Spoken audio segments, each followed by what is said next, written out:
Okay, in this video what I'm going to do is I'm going to explain where to drill the holes for these components, as well as how many holes to drill and things like that. I'm just going to explain in brief and then go on to the stages in more finite detail, but this here is just a bit of a explanation in brief of what to do. So this right here would be the operating tank, and for the operating tank you get a 3-gallon refrigerator bottle, and at the top you drill one hole. This was part of an experiment and didn't work out and stuff, so I capped it off. So basically on the top you would drill one hole in here, and you would insert a half-inch bulkhead fitting with the barb on the top.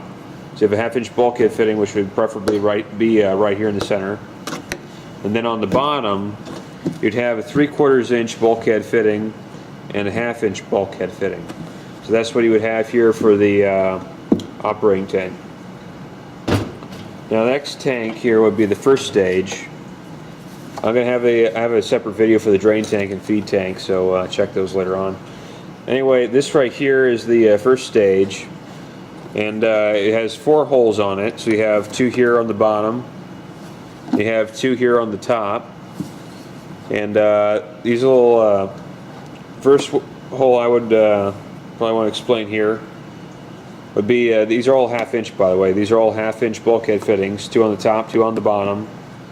And this right here would be the ingoing tube, and you have a 2 barbs on either side of this bulkhead fitting that are screwed in, with the tube going up through the top right here. So the water goes up through the top and then rolls up, gets out of the top, and just falls down and collects on here, instead of the weight bearing down onto the tube. I'll already explain that. Then we have the output tube, so that on the pressure cycle pushes it down into the second stage. So that's what this is for right here. As you can see, it's as low as possible. I don't have a second fitting on the top of the thing like we do it here. Then we have a breather tube. So this right here would collect from the bottom of the tube. During the pressure cycle, this would push down.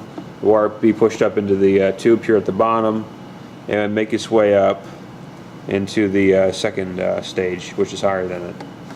And it would go out through this tube here. So we have, and then we have the air tube here, which doesn't have another fitting on the other end, just only has one fitting on it. And this is just for the suction and pressure right here.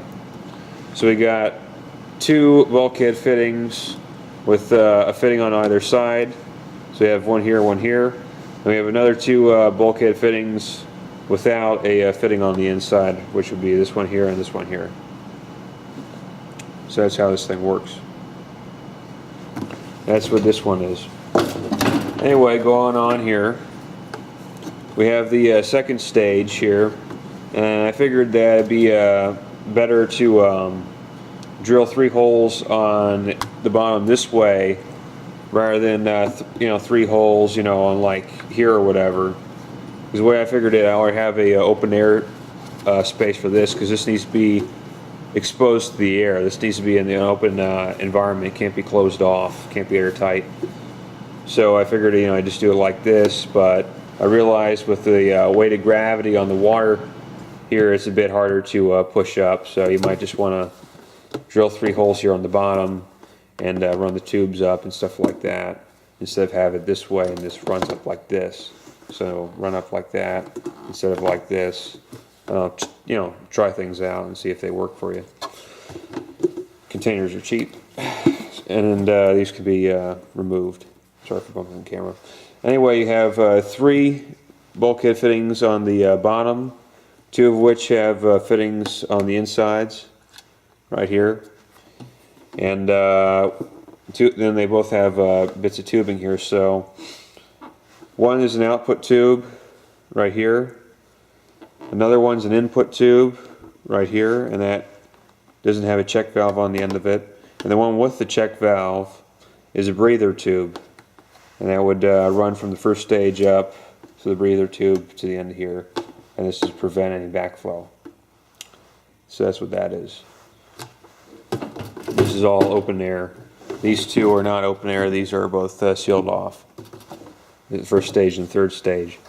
So going on to the third stage, we have 3 holes. We have 2 in the bottom, and we have 1 at the top. And there's only one with 2 fittings on either side of the bulkhead fitting, and that's because this is an input tube here. So this goes up through this tube here, and then we would go out through this tube, through this bulkhead fitting right here. This is the output, and this right here is for the air. So that's what this one is. And it's pretty much the same thing as the first stage, except it doesn't have a breather tube. That's what this here is. So that's how that looks. And then reservoir is the simplest one.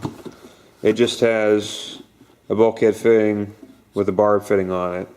All 1/2 inch, of course. The black ones are all 1/2 inch.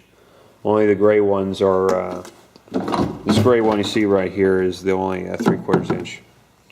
So anyway, this has just got a 1/2 inch bulkhead fitting on it. I drilled a hole here at the top so that this would be exposed to the air, so this can fill up without bringing back pressure up through this tube, so that the water can fill up and the air that's in this container can go out through here. That's what I did with this. You put a cap on it. And additionally, if you want to, you can also put a siphon or something in here, so that when it gets up to a certain height, it triggers a siphon and goes back down to the feed tank. If you're doing like a demonstration or something, and you don't want this thing to spill over or just fill up or do whatever. So that's what this one here is. Okay, so there's the introduction to it, and now we're going to go to a more detailed description.